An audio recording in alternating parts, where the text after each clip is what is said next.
Welcome student, তোমরা সবাই কেমন আছো? আমি খুব ভালো আছি। তো চলে এসেছি নতুন একটা ভিডিও নিয়ে, নতুন একটা ভালো ক্লাস নিয়ে, যেটা হবে আমাদের বায়ুমণ্ডল অধ্যায়ের। এবং বিগত আমরা যে সমস্ত ক্লাসগুলো করেছি তোমরা দেখে নেবে। এবং এটা লেকচার 3, আমরা বায়ুমণ্ডলের অভ্যন্তরীণ যে সমস্ত প্রক্রিয়াগুলো হয়, যেমন সিলেবাস ওয়াইজ যেটা আছে, তো লেকচার ক্লাস 3 ক্লাস এটা। তার আগে বলে রাখি তোমাদেরকে যে আমাদের পেড যে ব্যাচটা আছে অ্যাপটা ইনস্টল করার জন্য, এবং ওয়েবসাইটে যে পেড ব্যাচটা আছে নির্মল ব্যাচ, সেখানে তোমরা সেটা সাবস্ক্রাইব করো, সেখানে প্রিমিয়াম নাও। কারণ সেখানে তোমরা আরও ভালো বেস্ট টিচারের কাছ থেকে বিভিন্ন ক্লাস পাবে, আমাদের মতো বিভিন্ন বেস্ট টিচারের কাছ থেকে লাইভ ক্লাস পাবে এবং ভালো মতো করে শিখতে পারবে। তোমরা তো তাড়াতাড়ি করে অ্যাপটা ইনস্টল করে নাও এবং আমাদের এই নির্মল ব্যাচটা জয়েন করে ফেলো। তো আজকে যেটা শুরু করব সেটা হচ্ছে বায়ুমণ্ডলের একটি গুরুত্বপূর্ণ অধ্যায়।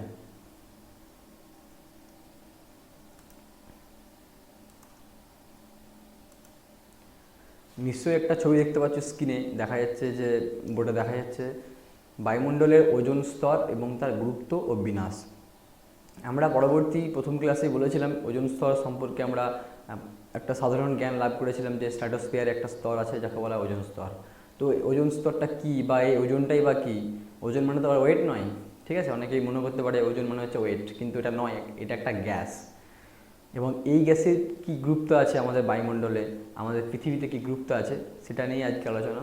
তো প্রথমে বলে রাখি, এই ওজনটা হচ্ছে 3টে অক্সিজেন পরমাণু, অর্থাৎ 2টো অক্সিজেন এবং আর একটা অক্সিজেন পরমাণুর বন্ধনকে বলা হয় ওজন, যার সংকেত হচ্ছে O3।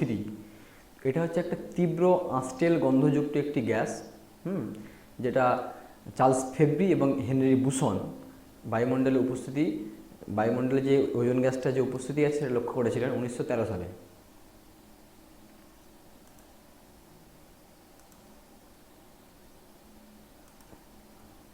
তো তার আগে বলে রাখি যে আমাদের যে বায়ুমণ্ডলটা আছে সেই বায়ুমণ্ডলে একটা স্তর, সেই স্তরটা নাম হচ্ছে স্ট্র্যাটোস্ফিয়ার। আমরা আগের ক্লাসে পড়েছি ট্রপোস্ফিয়ার, স্ট্র্যাটোস্ফিয়ার, বিভিন্ন স্তর পড়েছি।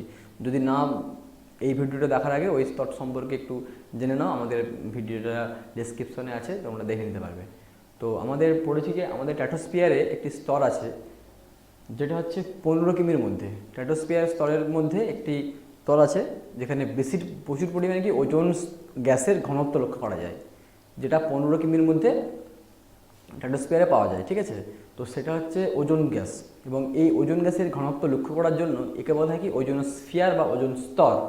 15 থেকে 30 কিমির মধ্যে একটি স্তর দেখা যায়, একে বলে ওজোন স্তর বা ওজোনস্ফিয়ার।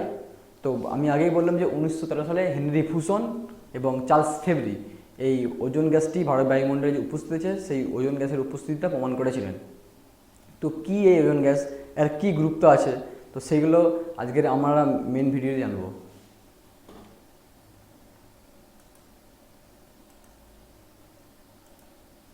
তো প্রথমে বলে রাখি যে আমাদের যে ওজোন গ্যাসটা আছে, এই ওজনের যে স্তরটা আছে, সেই ওজোন স্তরটা পৃথিবীতে একটা সূর্য থেকে একটা ক্ষতিকারক একটা রশ্মি আসছে, সের নাম হচ্ছে কি অতি বেগুনি রশ্মি। লক্ষ্য করলে দেখতে পাবে যে সূর্য থেকে একটি ইউভি লেখা আছে, এই ইউভি রশ্মি পৃথিবীর বায়ুমণ্ডলে প্রবেশ করে। এবং যদি এই ইউভি রশ্মি আমাদের শরীরের মধ্যে, ভূপৃষ্ঠের গাছপালার মধ্যে পড়ে, তখন আমাদের শরীর চামড়া পুড়ে যাবে। তো এই ইউভি রশ্মিকে কী করে, ওজোন স্তরটা আটকে রেখে দেয়। যেমন ছাতার মতো, যেমন ছাতা যদি আমাদেরকে বৃষ্টির সময় যখন আমি বেরাবো তখন কিন্তু যেমন ছাতা আমাদেরকে আটকে যায়, বৃষ্টি জলটা গায়ে পড়ে না, সেরকম ওজোন স্তরটা কী করে আমাদেরকে অতি বেগুনি যে রশ্মি আছে সেই অতি বেগুনি রশ্মির হাত থেকে আমাদের পৃথিবীকে এবং আমাদের গোটা মানব জাতিকে, বিশ্বজগৎকে রক্ষা করে। তাই একে বলা হয় প্রাকৃতিক সৌর পর্দা। পরীক্ষায় প্রচুর প্রশ্ন পড়ে যে কাকে বলা হয় প্রাকৃতিক সৌর পর্দা, তখন তোমরা অবশ্যই লিখবে ওজোন স্তরকে বলা হয় প্রাকৃতিক সৌর পর্দা। এবং ওজোন স্তরের আরেকটি গুরুত্ব হচ্ছে কি উষ্ণতার ভারসাম্য।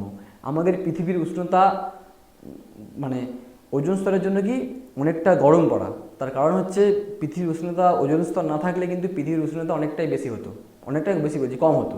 কারণ ওজোন স্তর কী করে উষ্ণতাকে অ্যাবজর্ব করে ফেলে, এবং অ্যাবজর্ব করার কারণে পৃথিবীর উষ্ণতা স্বাভাবিক পরিমাণে 15 ডিগ্রি সেলসিয়াস থাকে। তো ওজোন স্তরের দুটো গুরুত্বপূর্ণ ভূমিকা হচ্ছে কি আমাদের পৃথিবীকে ইউভি রশ্মির হাত থেকে রক্ষা করা এবং আমাদের উষ্ণতার ভারসাম্য বজায় রাখা।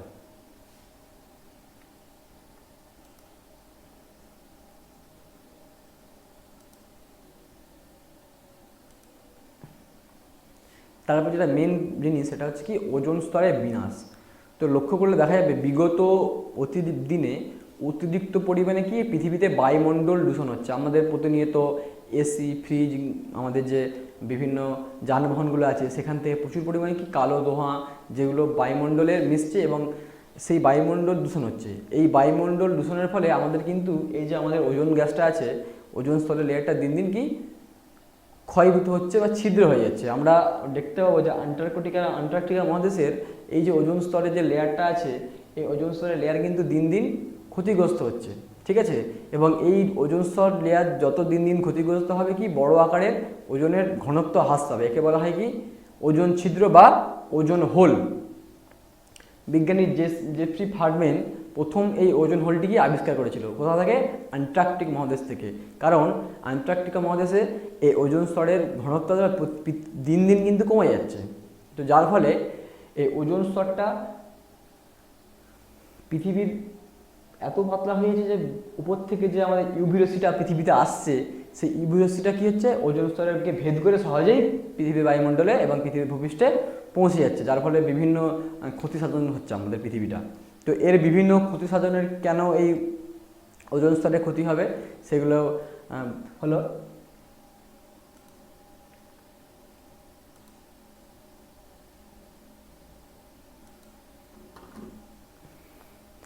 তার আগে জানতে হবে যে কী কারণে, কেনই বা আমাদের এই ওজোন স্তরটা কেন ক্ষতি হচ্ছে, আমরা কী এমন করছি যে আমাদের পৃথিবীর ওজোন স্তরটা ক্ষতিকর মানে ক্ষতি হচ্ছে, ওজোন স্তরটা ক্ষয় হচ্ছে।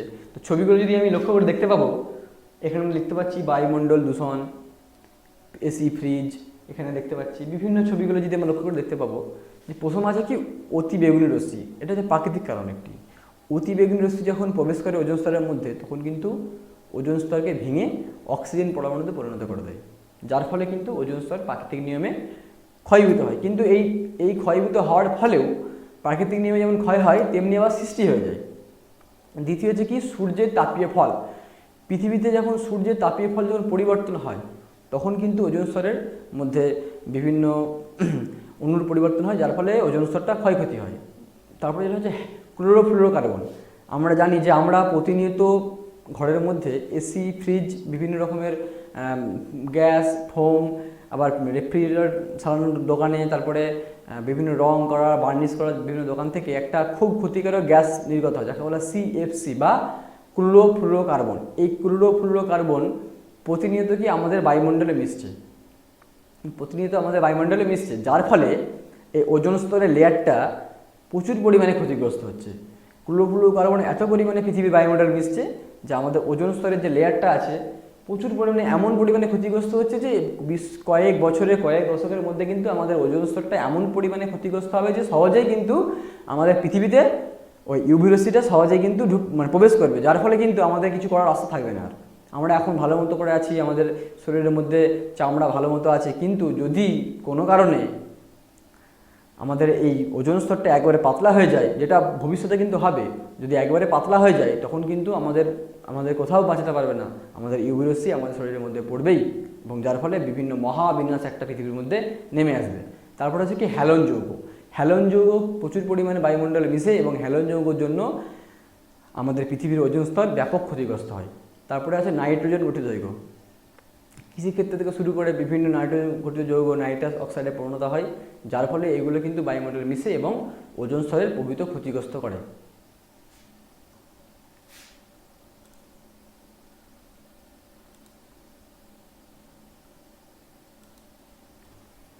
তারপরে আছে কি ওজোন স্তর বিনাশের প্রভাব। অর্থাৎ ওজোন স্তর যদি বিনাশ হয় তখন আমাদের পৃথিবীতে কি প্রভাব, ইম্প্যাক্ট আমাদের পৃথিবীতে পড়বে, সেটা হচ্ছে কি মানুষের উপর প্রভাব। প্রথম কিন্তু ওজোন স্তর যখন ধ্বংস হবে প্রথম প্রভাব দিবে মানুষের উপরে, সেটা হচ্ছে কি ক্যান্সার সৃষ্টি। যখন ওজোন স্তরের যে লেয়ারটা ধ্বংস হওয়ার ফলে যে অতিবেগুনি রশ্মি যখন প্রবেশ করবে তখন কিন্তু আমাদের শরীরের কি চামড়া একবারে পুড়ে যাবে এবং যার ফলে স্কিনের ক্যান্সার সৃষ্টি হবে এবং যার হাত থেকে বাঁচা প্রায় অসম্ভব। দ্বিতীয় হচ্ছে কি চোখে ছানি পড়া। আমরা যত তাকাবো, ওজোন স্তর যখন ধ্বংস হবে, যখন ওজোন স্তরের লেয়ারটা কমবে, যদি আমরা উপরে তাকাই তখন কিন্তু আমাদের চোখের ছানি পড়ার সম্ভাবনা সব থেকে বেশি এবং প্রচুর পরিমাণে চোখের ক্ষতি করে। তারপর হচ্ছে রোগ প্রতিরোধ ক্ষমতা কমে যাওয়া। আমাদের শরীরের মধ্যে যত অতিবেগুনি রশ্মি শরীরের মধ্যে পড়বে তত কিন্তু আমাদের রোগ প্রতিরোধ ক্ষমতা অনেকটাই কমে যাবে এবং ভবিষ্যতে কিন্তু আরও আমরা রোগ প্রতিরোধ ক্ষমতা হ্রাস পাবো।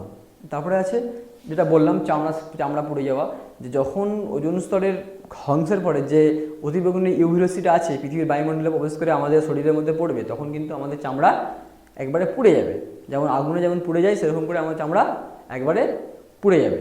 তারপরে আছে কি উদ্ভিদ জগৎ এবং প্রাণী জগতের উপর প্রভাব।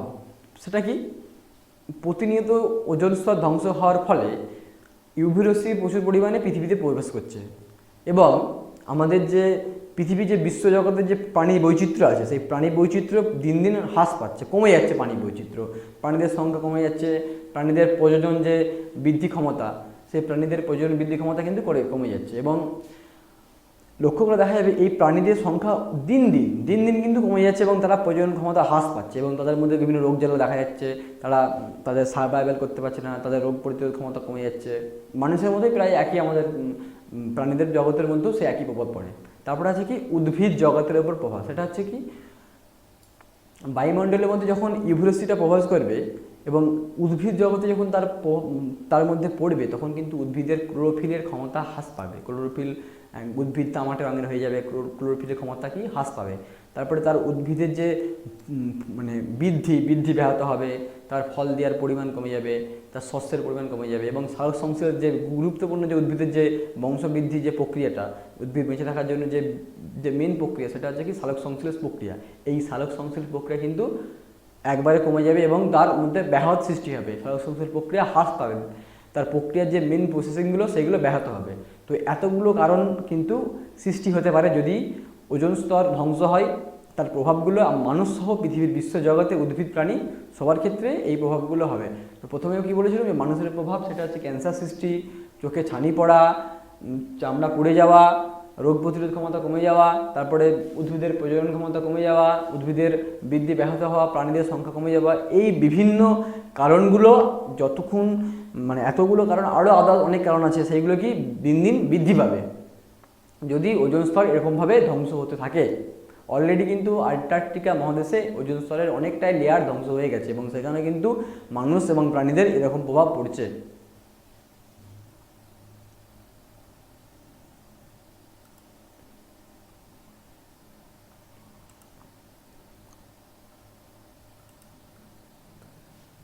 এরপর যেটা বলবো প্রায় একই রিলেটেড জিনিস, মানে একই বিন্দুর মানে এটার পরে ওটা একবারে একই রিলেটেড জিনিস, সেটা হচ্ছে কি বিশ্ব উষ্ণায়ন।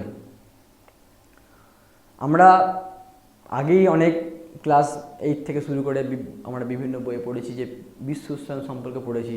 তো ছবিগুলো দেখলে আমরা একটা আন্দাজে করে বুঝতে পারবো যে সবুজ উদ্ভিদ কেমন পাতা ঝরে যাচ্ছে, তারপরে আবার বায়ু দূষণের একটা ছবি দিয়ে আছে, তারপরে এখানে গ্লাসিয়ার একটা ছবি দিয়ে আছে যে হিমবাহটা গলে যাচ্ছে। তো এই ছবিগুলো দেখে একটা মনের মধ্যে একটা আন্দাজ পাওয়া যায় যে আমি কি টপিক নিয়ে আলোচনা করতে চাইছি।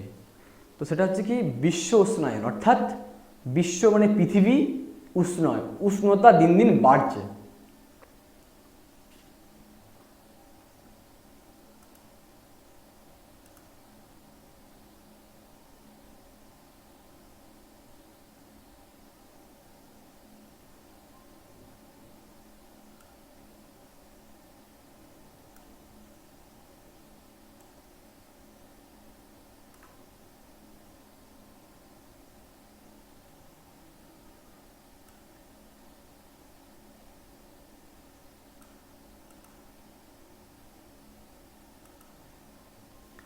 তো তার আগে বলি এই যে টপিকটা পড়াবো তার প্রথম আছে কি ইনসোলেশন, অর্থাৎ পৃথিবীর তাপমাত্রার ইনসোলেশন। ঠিক আছে, প্রথমে আছে কি আমাদের সূর্য, তার উষ্ণতা হচ্ছে কি 6000 ডিগ্রি সেলসিয়াস।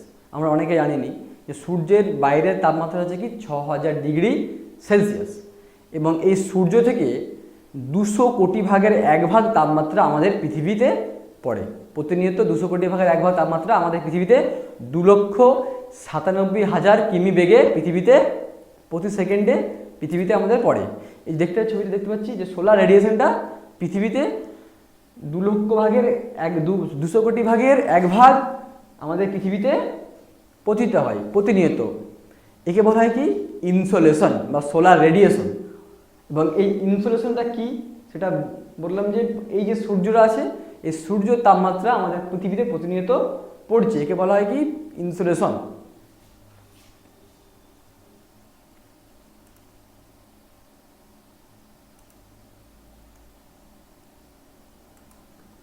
তারপর যেটা আছে সেটা হচ্ছে পৃথিবীর তাপের সম্যতা। আমাদের প্রতিনিয়ত আমাদের পৃথিবীতে কি তাপমাত্রা সূর্যের ইনসোলেশনটা পড়ছে, প্রতিনিয়ত পড়ছে, যার ফলে আমরা তো মানে প্রতিনিয়ত যে এত তাপমাত্রা পৃথিবীতে পড়ছে, তাহলে পৃথিবী কি পুড়ে যায়নি কেন? পৃথিবী পুড়তে বাধ্য, কারণ এত পরিমাণ তাপমাত্রা পৃথিবীতে। আমরা গরমকালে যখন দেখি যে গরমকালে আমাদের নেশা কেটে যায়, গরমে যখন বাইরে বেড়াই তখন আমাদের নেশা কেটে যায়, একবারে গরমেতে আমাদের অবস্থা খারাপ হয়ে যায়। কিন্তু এত পরিমাণ তাপমাত্রা আমাদের পৃথিবীতে যে আসে, সেই তাপমাত্রাগুলো কি হয়, এর উষ্ণতা বাজেটটা কি, যে এত পরিমাণ তাপমাত্রা পৃথিবীতে যদি পড়ে তখন তো পৃথিবী হয়ে যাবে, পড়ে যাবে। কিন্তু একটা পৃথিবীর তাপের সম্যতা দেখতে পাবো, যে দিনের বেলা যত পরিমাণ তাপমাত্রা পৃথিবীতে ক্ষুদ্র তরঙ্গরূপে আসে, পৃথিবীতে যত পরিমাণ তাপমাত্রা ক্ষুদ্র তরঙ্গরূপে আসে, সেই সমপরিমাণ তাপমাত্রা কি রাতের বেলায় পৃথিবী বিকিরিত করে দেয়, এবং যার ফলে পৃথিবীর মধ্যে একটা তাপের একটা ব্যালেন্স দেখা যায়, ব্যালেন্স, যে যেই পরিমাণ তাপমাত্রা পৃথিবীতে আসছে সেই সমপরিমাণ তাপমাত্রা পৃথিবীকে ওপরে বিকৃত করে দিচ্ছে, যার ফলে পৃথিবীর যে তাপমাত্রার যে ভারসাম্যটা সেটা কি বজায় থাকছে, যার ফলে আমাদের পরিবেশটা ক্ষতি হচ্ছে না। এটাকে বলা হয় পৃথিবীর তাপের সমতা। তো কিভাবে এই তাপের সমতা বজায় থাকে সেটা বলবো।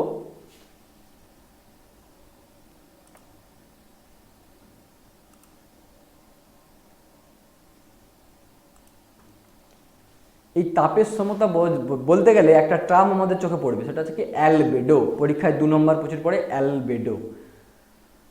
পৃথিবীতে যে 200 কোটি ভাগের 1 ভাগ তাপমাত্রা আমাদের পৃথিবীতে পড়ে, সূর্যের যে 200 কোটি ভাগের 1 ভাগ তাপমাত্রা পৃথিবীতে সোলার রেডিয়েশনটা পড়ে, ঠিক আছে? এই সোলার রেডিয়েশনের প্রায় যদি আমি এক ভাগকে যদি আমি 100% ধরি, তো তার 34% কিন্তু পৃথিবীর বায়ুমণ্ডল, মেঘ, ধূলিকণা এবং ভূপৃষ্ঠতা থেকে প্রতিফলিত হয়ে উষ্ণতা না মানে পৃথিবীকে না উষ্ণতা করে পুনরায় ফিরে যায়, মানে প্রতিফলিত হয়ে যায়। যেমন আয়নায় যেমন লাইট ফেলে যেমন আমার দিকেই ফিরে আসবে, সেরকম ওই 200 কোটি ভাগের 1 ভাগ যদি আমরা 100% ধরি, সেই 100%-এর 34% কিন্তু পৃথিবীর বায়ুমণ্ডলকে উত্তপ্ত না করেই প্রতিফলিত হয়। দেখতে পাচ্ছ একবারে কি এটা প্রতিফলিত হচ্ছে, ঠিক আছে? একে বলা কি অ্যালবেডো। তারপরে আছে এই অ্যালবেডো যদি 100%-এর 34% যদি চলে যায়, তারপর পড়ে গেলো কি 65%।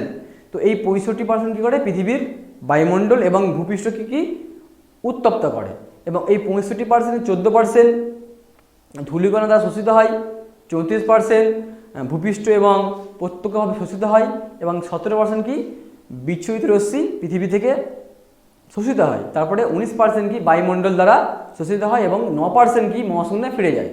তো এই বাজেটটা এখানে দেওয়া আছে, ভালো করে যদি পরে লক্ষ্য করে দেখা যাবে যে কত পার্সেন্ট পৃথিবী তাপমাত্রা গ্রহণ করছে, কত পার্সেন্ট ছাড়ছে, কিন্তু এটা আলোচনা করা আছে। তো 65%, 14%, 34% কীভাবে পৃথিবীতে অ্যাবজর্ব হয়, কীভাবে তা ছেড়ে দেওয়া হয়, সেটা ভালো করে বুঝতে হবে, এবং অ্যালবেডো কি, কত পার্সেন্ট অ্যালবেডো পৃথিবী থেকে প্রতিফলিত হয় সেটা জানতে হবে।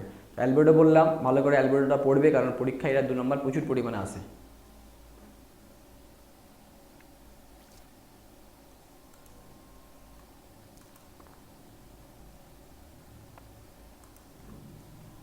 তো এরপর যেটা আছে সেটা হচ্ছে বায়ুমণ্ডল উত্তপ্ত হওয়ার পদ্ধতি।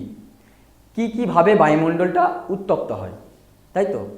এখানে বায়ুমণ্ডল উত্তপ্ত হওয়ার পদ্ধতি 3 ভাবে হয়: বিকিরণ, পরিবহন এবং পরিচলন। এই 3টি ভাবে বায়ুমণ্ডলের বায়ুমণ্ডলটা উত্তপ্ত হয়। তো প্রথমে কি আছে, কোনো মাধ্যম ছাড়া, যখন কোনো মাধ্যম ছাড়া তাপ এক স্থান থেকে অন্য স্থানে স্থানান্তরিত হয়, ট্রান্সফারেড হয়, তখন তাকে বলা কি বিকিরণ পদ্ধতি। একটা সহজ আমি উদাহরণ দিয়ে দেখিয়েছি ছবিতে, যে সূর্য থেকে তাপ পৃথিবীতে আসছে, কিন্তু কোনো মাধ্যম ছাড়া আমাদের শরীরে প্রবেশ করছে এবং আমাদের গরম লাগছে। যদি সাপোজ আমি ধরি যে শীতকালে যদি আমি আগুন আমার থেকে একটু দূরে আছে, আগুনটা আমার থেকে দূরে আছে, কিন্তু যদি আমি হাতকে আগুনের সামনে নিয়ে যাই, তখন কি দেখা যাবে, তাপটা আমার হাতে লাগবে। তো তখন যখন তাপটা যদি আমার হাতে লাগে, তখন বুঝতে হবে কি এই তাপটা কোনো মাধ্যম ছাড়া বিকৃত হয়ে প্রবাহিত, আমার হাতে লাগছে। এই তাপটা বিকৃত হয়ে গিয়ে আমার হাতে লাগছে, ঠিক আছে। তো এখানে ছবি দেখা যাচ্ছে এখানে উষ্ণ বস্তুটা তাপটা বিকৃত করে কী করছে মানুষটার মধ্যে লাগছে। তো সেই রকম সূর্য থেকে তাপটা যখন পৃথিবীতে আসে তখন কিন্তু বায়ুমণ্ডলটাকে আগে উত্তপ্ত করে না, প্রথমে উত্তপ্ত করে কি ভূপৃষ্ঠকে। সূর্য থেকে যে ইনসুলেশনটা পৃথিবীতে আসছে সেই তাপমাত্রাটা প্রথমে কি করে ভূপৃষ্ঠকে উত্তপ্ত করে, আগে কিন্তু বায়ুমণ্ডলকে উত্তপ্ত করে না। এবং ভূপৃষ্ঠ উত্তপ্ত হওয়ার পর যখন উত্তপ্তর সর্বসীমা চলে যাবে, অতিক্রম করবে, তখন কিন্তু ওই উত্তপ্ত ভূপৃষ্ঠ তাপ আস্তে আস্তে কী করবে বিকৃত করবে, তাপ কী করে বিকৃত করবে। এবং তাপ বিকৃত করার ফলে বায়ুমণ্ডল সংলগ্ন ভূপৃষ্ঠ সংলগ্ন যে বায়ুমণ্ডলের স্তরটা আছে সেই স্তরটা কী হবে আস্তে আস্তে তাপমাত্রা যুক্ত হবে, এবং একই বলা হয় কি বিকিরণ পদ্ধতি। তো পদ্ধতি খুব সহজ পদ্ধতি, যেমন আমরা শীতকালে ঘরে ট্রাই করতে পারি যে আগুন জ্বালিয়ে যদি আমি হাতটাকে রাখি সামনে, তখন কিন্তু হাতের মধ্যে তাপমাত্রাটা আসবে। একে বলা হয় বিকৃত, অর্থাৎ তাপটা কী করছে বিকিরণ করছে, তাপটা কী করছে বিকিরণ করছে।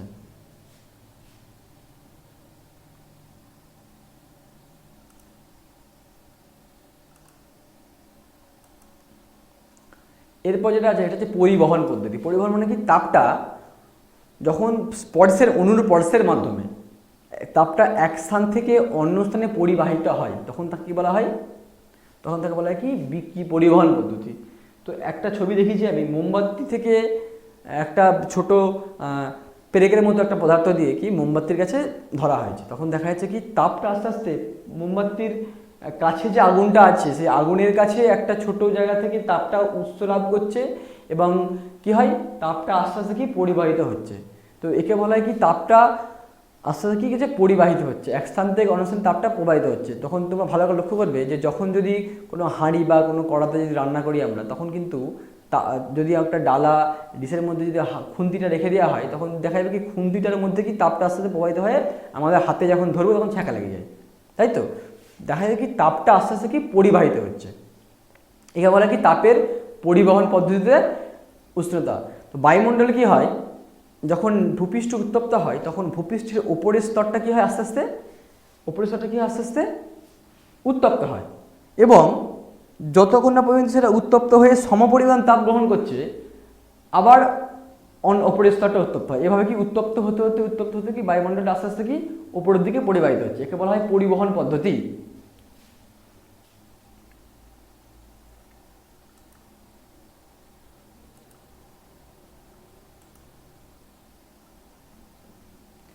এরপর আছে কি পরিচলন পদ্ধতি, অর্থাৎ বায়ুমণ্ডলের তাপমাত্রা যদি ওপর নিচ করতে থাকে, সাপোজ যদি বায়ুমণ্ডলের তাপমাত্রা শীতল থেকে উষ্ণ এবং উষ্ণ থেকে শীতল যদি চক্রাকারে পরিবাহিত হয় তখন কি বলা হয় পরিবহন পদ্ধতি। তো লক্ষ্য করো ছবিটাতে যে বায়ুমণ্ডলের যে তাপমাত্রা আছে উষ্ণ বায়ুটা কি উপরে উঠলো এবং শীতল বায়ুটা নামছে, তো এটা হচ্ছে কি পরিবহন পদ্ধতি। অর্থাৎ যদি কোনো স্থানে সূর্যের তাপের ফলে সেই স্থানের বায়ুটা যদি গরম হয়ে যায় তখন কি হবে, তখন এই উষ্ণ বায়ুটা কী করবে হালকা হয়ে উপরে উঠে যাবে, এবং উপরের যে শীতল বায়ুটা আছে সেটা কী করবে নিচের দিকে নামবে, এবং সেটাও যদি উষ্ণ হয় সেটাও আবার উপরে উঠবে। এভাবে কি উষ্ণ বায়ু নিচের দিকে উপরের দিকে এবং শীতল বায়ু কী হয় নিচের দিকে, এই উপর নিচ করতে করতে করতে করতে একটা চক্রাকার সৃষ্টি হবে, কী বলা হয় পরিচলন পদ্ধতি, ঠিক আছে। এবং ছবি দেখতে পাবে তুমি লক্ষ্য করতে পারবে যে বায়ুমণ্ডল যেমন পরিচলন পদ্ধতি দেখা যায়, যদি জলকে গরম করি জলের কী হয় নিচটা গরম হয় আগে, নিচের স্তরটা গরম হয় আগে, তারপরে এই গরম জলটা উপরে উঠে যায় এবং উপরে যে ঠান্ডা জলটা আছে সেটাকে নিচে নামে। এইভাবে একটা চক্রাকার পদ্ধতিতে কী হয় বায়ুমণ্ডল উষ্ণতা হয়। সেরকম করে পরিচলন পদ্ধতিতে কী দেখা যায় যে প্রথমে উষ্ণ বায়ুটা আগে উষ্ণতা লাভ করলো, তারপরে সেটা উপরের স্তরে উঠে পড়লো, এবং উপরে যে বায়ুটা ঠান্ডা বায়ুটা আছে সেটা কী হয় নিচের দিকে নেমে যায়। তো এভাবে কী হয় একটা চক্রাকার পদ্ধতি দেখা যায়। এই চক্রাকার পদ্ধতিতে কী হয় বায়ুমণ্ডলের একটা উষ্ণতা সৃষ্টি হয়, যার ফলে এই তিনটি পদ্ধতি কিন্তু বায়ুমণ্ডলকে উত্তপ্ত করে। আরও বিভিন্ন পদ্ধতি আছে কিন্তু সবথেকে গুরুত্বপূর্ণ এই তিনটে পদ্ধতি, সেটা হচ্ছে কি বিকিরণ পদ্ধতি, পরিবহন পদ্ধতি এবং পরিচলন পদ্ধতি।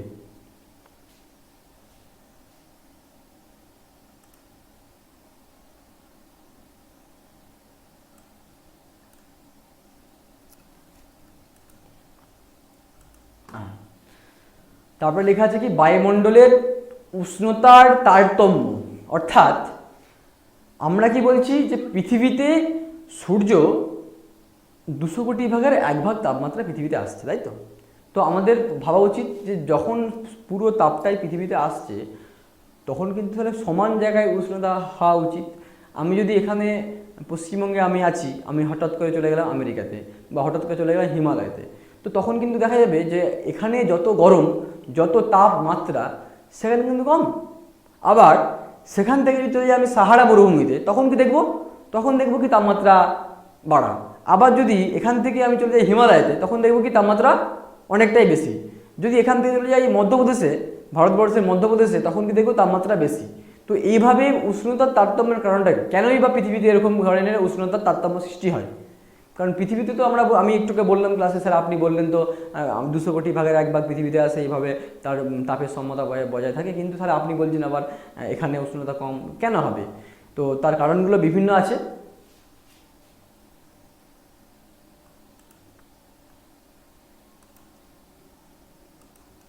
প্রথমেই যে কারণটা বলবো সেটা হচ্ছে কি ল্যাটিটিউড, অক্ষাংশ এবং দ্রাঘিমাংশ।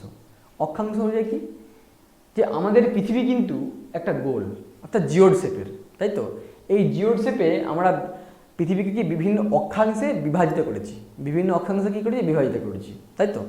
এবং সেই অক্ষাংশ অনুযায়ী কিন্তু পৃথিবীর তাপমাত্রার পরিবর্তন হয়। প্রথমে যদি দেখি আমি যে একটা গোল বস্তুর যদি সূর্য যখন তাপ দিচ্ছে, পৃথিবী তো গোল প্রায় গোলাকার জিওড আকৃতির, এবং সেখানে যদি পৃথিবী যখন প্রায় গোলের মতো যদি দেখতে হয়, সেখানে যে সূর্য তাপ দেয় তখন কি দেখা যাবে যে ইকুয়েটর যেটা আছে, নিরক্ষরেখা যেটা আছে ইকুয়েটরটা, এই ইকুয়েটর বরাবর কি তাপমাত্রা একবারে সরাসরি কি লম্বভাবে পড়বে, তাই তো? এবং এই যে পোলার দুটো পোল আছে, অর্থাৎ মেরু অঞ্চল দুটো আছে, সেই মেরু অঞ্চলে কি হয়, পৃথিবীর যে সূর্যের যে রশ্মিটা আছে সেই রশ্মিটা কি তির্যকভাবে পড়ে, অর্থাৎ একবারে আড়ে পড়ে।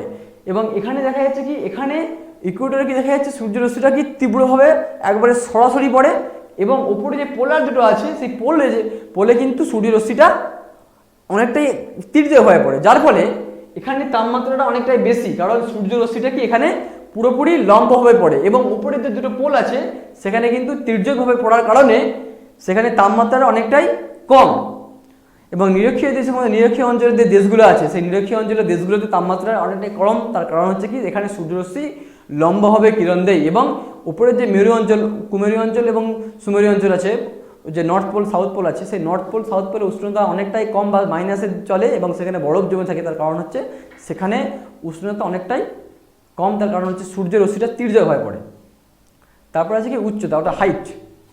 সাপোজ আমি এখন পশ্চিমবঙ্গে আছি, যদি এখন চলে যাওয়া হয় দার্জিলিংয়ে, তো তখন দেখবো কি আমাদের উষ্ণতা অনেকটা কম, তার কারণ হচ্ছে হাইট। উচ্চতা কিন্তু খুব গুরুত্বপূর্ণ, এবং সেই উচ্চতার কারণটা হচ্ছে কি নর্মাল ল্যাফট রেট, অর্থাৎ যখন পৃথিবীর বায়ুমণ্ডলে আমি ট্র্যাটোস্ফিয়ারে ট্রপোস্ফিয়ারে যখন স্তর বিভাজন পড়ছিলাম, তখন দেখেছিলাম কি প্রতি 1000 মিটার বা 1 কিমি উচ্চতায় পৃথিবীর উষ্ণতা কি ট্রপোস্ফিয়ারে বাড়ে, কমে 6.4 ডিগ্রি বা 5 ডিগ্রি সেলসিয়াস হারে, এবং এটা কমতে কমতে কি অনেকটাই কমে যায়।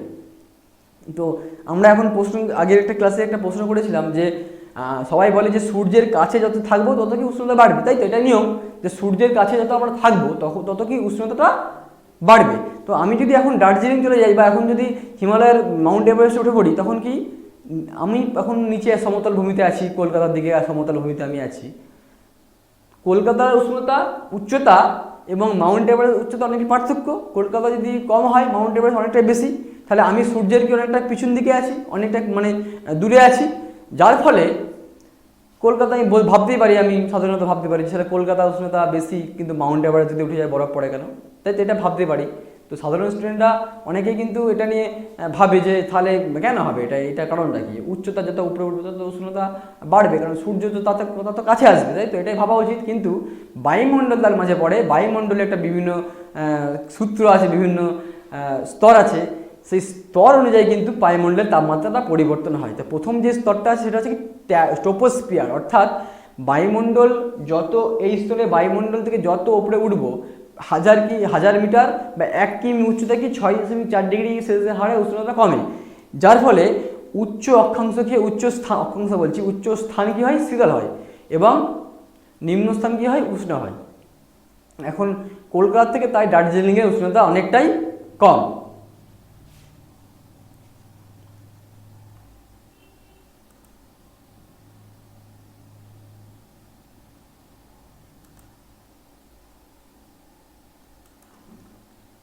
এরপর যেটা আছে সেটা হচ্ছে কি স্থল ও জলভাগের বন্টন। অর্থাৎ আমরা জানি কি স্থলভাগ সবসময় জলভাগের থেকে উষ্ণ তাড়াতাড়ি হয় এবং দ্রুত শীতল হয়। অর্থাৎ যদি আমি সাপোজ বলি যে যদি উপকূলবর্তী অঞ্চলে আমার বাড়ি হতো, তখন কি দেখা যেত সেখানে একটু মনোরম আবহাওয়া, ঠান্ডা আবহাওয়া। কিন্তু যদি একবারে মহাদেশের অভ্যন্তরে যদি বসবাস করতাম, তখন কি হয়, তখন কিন্তু চরমভাবাপন্ন দেখা যাবে। অর্থাৎ স্থলভাগের অভ্যন্তরে উষ্ণতা দ্রুত হারে বাড়তে থাকে এবং শীতকালে উষ্ণতা দ্রুত হারে কমতে থাকে, যার ফলে সেখানে গরমকালে কি দেখা যায় চরমভাবাপন্ন এবং শীতকালে কি শীতল দেখা যায়। কিন্তু যদি আমি সমুদ্র উপকূলবর্তী অঞ্চলে বসবাস করি, তখন কিন্তু গরমকালে আবহাওয়া মনোরম এবং শীতকালেও কি আবহাওয়াটা মনোরম দেখা যাবে। তারপরে আছে কি বায়ুপ্রবাহ। সেটা আবার কি, যদি সাপোজ বলি আমি যে শীতকালে আমি হয়তো দাঁড়িয়ে আছি এবং উত্তর দিক দিয়ে খুব ঠান্ডা হাওয়া বয়ে যাচ্ছে, তখন কি আমাকে গরম লাগবে? নিশ্চয়ই আমাকে গরম লাগবে না, আমাকে ঠান্ডা লাগবে।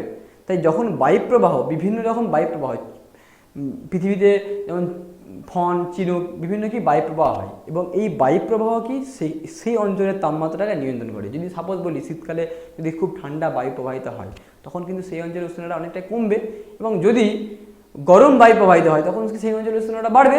সেরকম বায়ু প্রবাহ অনুযায়ী কিন্তু উষ্ণতা হ্রাস বৃদ্ধি করে।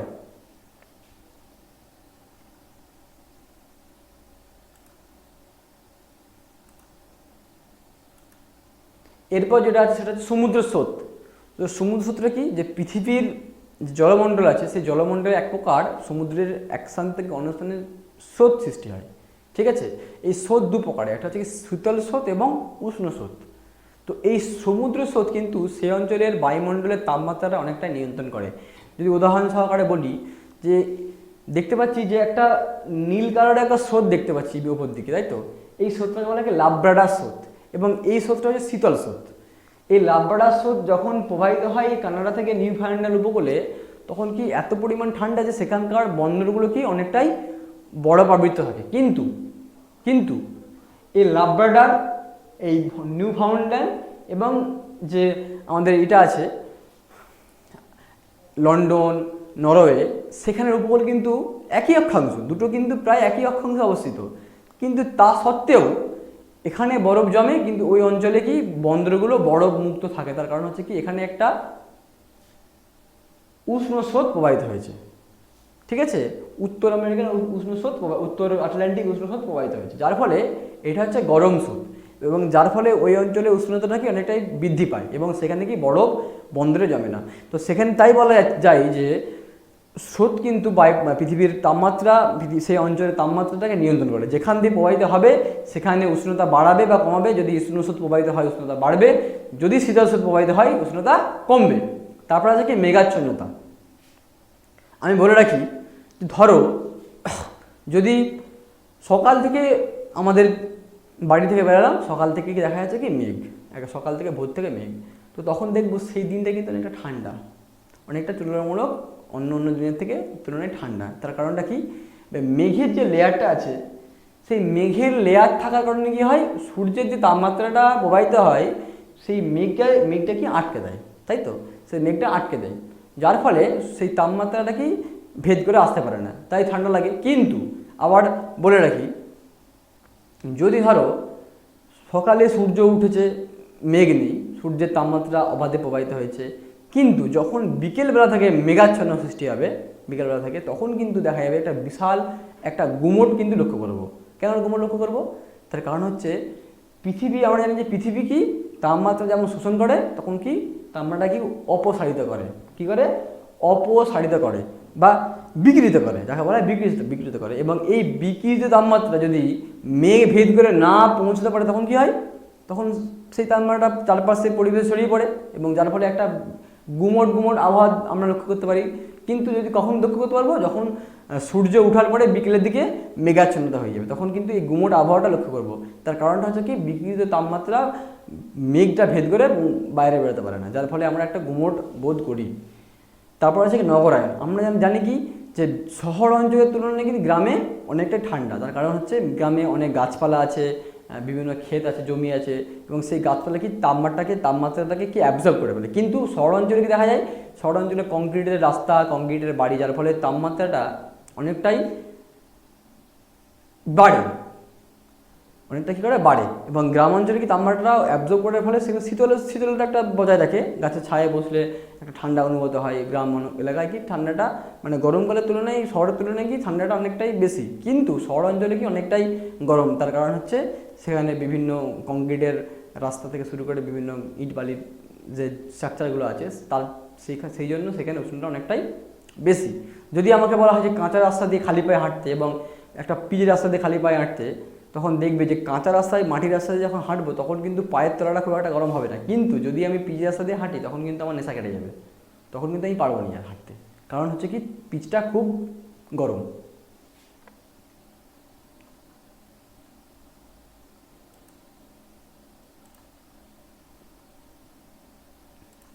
তো এই ছিল আমাদের কোনো স্থানে উষ্ণতা তারতম্যের কারণগুলো। তারপরে আছে কি পৃথিবীর তাপমণ্ডল, অর্থাৎ আমাদের যে পৃথিবীটা আছে এই পৃথিবীর কিন্তু উষ্ণতা অনুযায়ী বিভিন্ন তাপমণ্ডলে কি ভাগ করা হয়েছে, পৃথিবীটাকে বিভিন্ন তাপমণ্ডলে ভাগ করা হয়েছে। একে বলা হয় কি পৃথিবীর তাপমণ্ডল বা তাপীয় বলয় বা হেড জোন। এই তাপীয় বলয়কে আমরা তিন ভাগে ভাগ করতে পারি, এক হচ্ছে কি উষ্ণমণ্ডল, নাতিশীতোষ্ণ মণ্ডল এবং কি হিমমণ্ডল।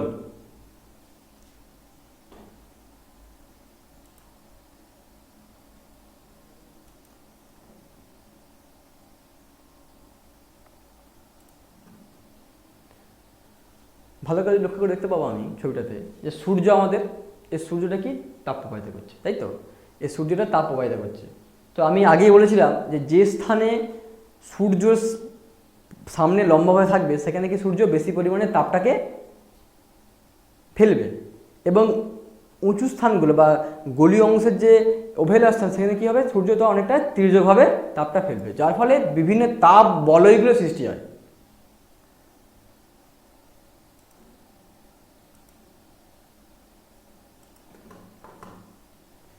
যদি ছবিটা আমি লক্ষ্য করে ভালো করে দেখতে পাবো যে এই যে নিরক্ষরেখা থেকে উভয় পার্শ্বে 0 ডিগ্রি থেকে কি 23.5 ডিগ্রি কর্কটক্রান্তি এবং মকরক্রান্তি রেখায় যে 23.5 ডিগ্রি রেখা আছে, সেই 23.5 ডিগ্রি রেখা 0 ডিগ্রি থেকে 23.5 ডিগ্রি রেখা পর্যন্ত কি সূর্য প্রচুর পরিমাণে কি লম্বাভাবে কিরণ দেয়, যার ফলে এখানে কি সৃষ্টি হয়েছে, কি সৃষ্টি হয়েছে উষ্ণমণ্ডল, বা এখানে কি সৃষ্টি হয়েছে উষ্ণমণ্ডল ওয়ার্ম জোন। ঠিক আছে, এখানে কি হয় সূর্য প্রচুর পরিমাণে এই জায়গায় কি করে লম্বাভাবে তাপ তাপ প্রদান করে, যার ফলে এখানে কি উষ্ণমণ্ডল সৃষ্টি হয়েছে। এবং উভয় যে নাতিশীতোষ্ণ মণ্ডল আছে 23.5 ডিগ্রি থেকে উপরে যে 66 ডিগ্রি পর্যন্ত উভয় উত্তর দক্ষিণ, এই মণ্ডলে কি সূর্য অনেকটা কি একটু হালকা তীর্যকভাবে কিরণ দেয়, যার ফলে এখানে সৃষ্টি হয়েছে কি নাতিশীতোষ্ণ মণ্ডল। এখানে সূর্য কিরণটা দেয় কিন্তু কি একটু একটু টাড়া করে, একটু তীর্যক করে, যার ফলে এখানে সৃষ্টি হয়েছে নাতিশীতোষ্ণ মণ্ডল। তারপরে সবচেয়ে উপরে যেখানে সূর্যরশ্মি একবারে ত্রিকোণভাবে কিরণ দেয়, একবারে ত্রিকোণভাবে একবারে মানে একবার তীর্যকভাবে কিরণ দেয় এই এই এরিয়াটায়, সেখানে কি সৃষ্টি হয়েছে হিমমণ্ডল, অর্থাৎ এখানে পুরোপুরি বরফ আবৃত। কারণ এখানে তাপমণ্ডল, এখানে যে সূর্যের যে রশ্মিটা মানে প্রবেশ করবে পুরো একবারে এমন তীর্যকে প্রবেশ করে যেখানে তাপমাত্রা খুব কম, একবারে কম। এই অঞ্চলে যে প্রচুর পরিমাণে তাপমাত্রা সূর্য ফেলছে লম্বাভাবে ফেলছে, কিন্তু এই অঞ্চল দেখতে পাবো কি অনেকটাই কম। তার কারণ হচ্ছে এই অঞ্চলে তাপমাত্রাটা কম, কারণ সেখানে তীর্যক তুলনামূলক নিরক্ষীয় অঞ্চলের তুলনায় এই নাতিশীতোষ্ণ মণ্ডল এবং হিমমণ্ডল এখানে কি সূর্য তাপমাত্রা অনেকটাই তীর্যক হয়ে পড়ে, যার ফলে এই পৃথিবীর 3টি তাপ বলয় সৃষ্টি হয়েছে। তার কারণ হচ্ছে সূর্যের প্রধান যে ইনসুলেশন, প্রধান ফোকাস, প্রধান যে সূর্যের তাপীয় ফলটা, তার ফলে কিন্তু এই 3টি তাপমণ্ডল সৃষ্টি হয়েছে।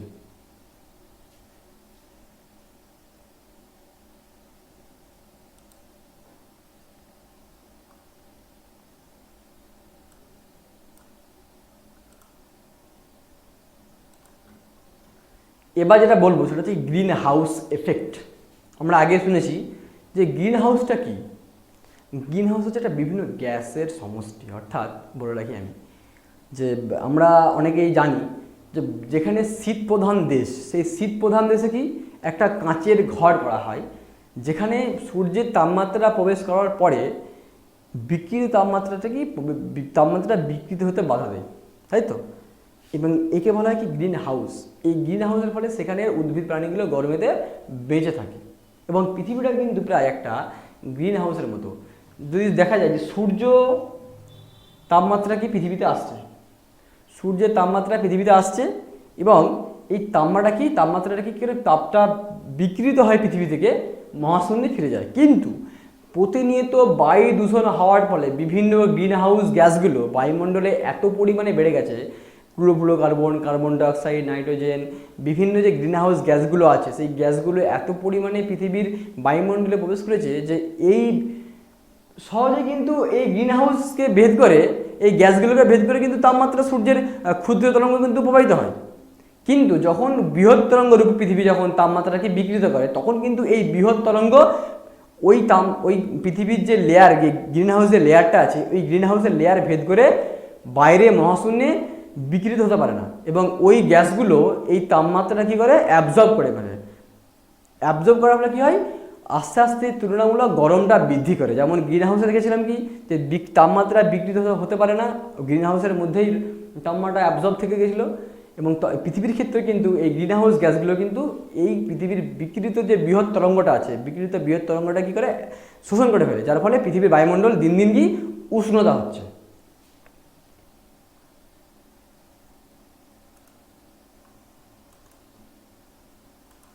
এই গ্রিন হাউস গ্যাসের ফলে যে বায়ুমণ্ডল দিন দিন উষ্ণতা হচ্ছে, তার প্রধান হচ্ছে যেটা বিশ্ব উষ্ণায়ন।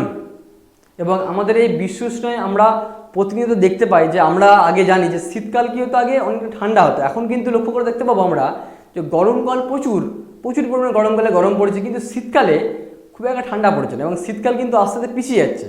আগে জানুয়ারি, ফেব্রুয়ারি, মার্চ পর্যন্ত কিন্তু শীতকাল থাকতো, এখন কিন্তু জানুয়ারিতেই কিন্তু শীতকালটা সীমিত হয়ে যাচ্ছে। তার কারণ হচ্ছে কি পৃথিবীর বায়ুমণ্ডলটা দিন দিন কি উষ্ণতা হচ্ছে। যত পরিমাণে বায়ুমণ্ডল উষ্ণ হবে তখন তত পরিমাণ কী হবে, শীতলের পরিমাণ কমে যাবে, যার ফলে এই পৃথিবীর বায়ুমণ্ডল যত উষ্ণ হবে তখন তাকে বলা হয় গ্রিন হাউস এফেক্ট। এবং এই গ্রিন হাউস এফেক্টের ফলে কিন্তু খুব একটা প্রভাব হচ্ছে কি বিশ্ব উষ্ণায়ন, পৃথিবী উষ্ণ হচ্ছে। বিশ্ব উষ্ণায়ন পরীক্ষায় প্রচুর পড়ে, বিশ্ব উষ্ণায়ন কথা বলে পরীক্ষায় 5 নম্বরে প্রশ্ন পড়ে যে বিশ্ব উষ্ণায়নের কারণগুলো কী কী। তো আমরা আগেই বলে দিয়েছি যে প্রতিনিয়ত পৃথিবীর বায়ুমণ্ডল দূষণ হওয়ার ফলে কিন্তু পৃথিবীর বায়ুমণ্ডল কি আস্তে আস্তে উষ্ণতা লাভ করছে এবং একেই বলা হয় কি বিশ্ব উষ্ণায়ন।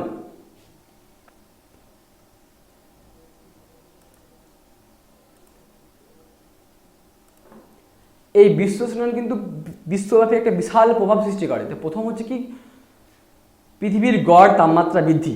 যত পরিমাণে বিশ্ব উষ্ণায়ন পৃথিবীতে হবে তত কিন্তু পৃথিবীর তাপমাত্রা দিন দিন বৃদ্ধি পাবে। আগে ছিল 15, এখন কিন্তু আস্তে আস্তে তাপমাত্রা দিন দিন বৃদ্ধি পাচ্ছে। আমরা বিজ্ঞানীরা লক্ষ্য করছি যে এই হারে তাপমাত্রা কিন্তু বৃদ্ধি পেলে একসময় এমন আসবে যে পৃথিবীতে মানুষের বসবাসযোগ্য আর তাপমাত্রা থাকবে না। প্রায় 50 ডিগ্রি সেলসিয়াসের কাছাকাছি যখন তাপমাত্রা যাবে তখন কিন্তু প্রায় পুরো মানব জাতিটা কিন্তু ধ্বংস হয়ে যাবে। তার কারণ হচ্ছে পৃথিবীর তাপমাত্রা দিন দিন দ্রুত হারে বাড়ছে। তার দ্বিতীয় কারণ হচ্ছে কি মেরু অঞ্চলে হিমবাহের গলন। যত পরিমাণে হিমবাহ গলবে তত কিন্তু পৃথিবীর মণ্ডলের বিভিন্ন শিলামণ্ডল আমাদের পৃথিবীর কি খুব গতি। তার কারণ হচ্ছে কি প্রচুর পরিমাণে তাপমাত্রা বাড়ার কারণে পৃথিবীর যে হিমমণ্ডলে যে সমস্ত হিমবাহগুলো ছিল সেই হিমবাহগুলো কি দিন দিন গলে যাচ্ছে। ছবি দেখলে লক্ষ্য করতে পারবে যে হিমবাহগুলো দিন দিন কী হচ্ছে গলে যাচ্ছে। তার কারণ হচ্ছে এত উষ্ণতা বৃদ্ধি পাচ্ছে যে মেরু অঞ্চলের হিমবাহগুলো দিন দিন গলে একবারে সংকুচিত হয়ে পড়ছে এবং যার ফলে কিন্তু এই গলিত জল যখন পৃথিবীর জলমণ্ডলে মিশবে তখন কিন্তু পৃথিবীর সমুদ্র জলের উষ্ণতা অনেকটাই বৃদ্ধি পাবে।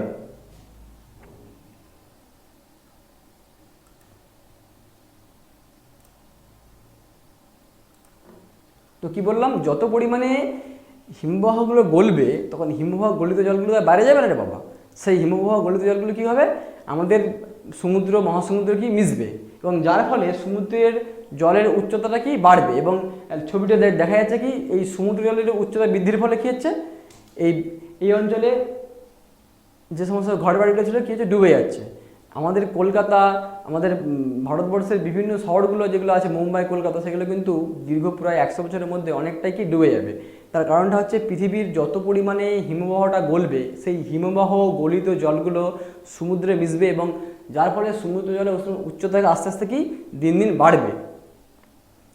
এবং বলে রাখি অদূর ভবিষ্যতে কিন্তু আমাদের বসবাসের জায়গাতেও থাকবে না, পৃথিবী একবারে তলিয়ে যাবে জলের তলায়, এত পরিমাণে জলের উচ্চতাটা বাড়ছে। তারপরে আছে শস্য উৎপাদন হ্রাস পাবে, এত পরিমাণ গরম বাড়লে মাটি ফেটে যাবে, মাটিতে জলের পরিমাণ কম থাকবে এবং শস্য উষ্ণায়ন ব্যাহত হবে, তারপরে ঘূর্ণিঝড়ের প্রভাব দেখা যাবে, কৃষি পদ্ধতি পরিবর্তন হবে, বিভিন্ন কারণ কিন্তু বিশ্ব উষ্ণায়নের ফলে সৃষ্টি হবে। তো আমাদের এই বিভিন্ন কারণগুলো পড়তে হবে, পরবর্তীকালে আরও জানবো, পরবর্তীকালে ভিডিওগুলো আমরা জানবো কী কী। কোনো জিনিস যদি তোমাদের টপিক দিয়ে আটকায় তোমরা অবশ্যই আমাকে কমেন্টে লিখবে।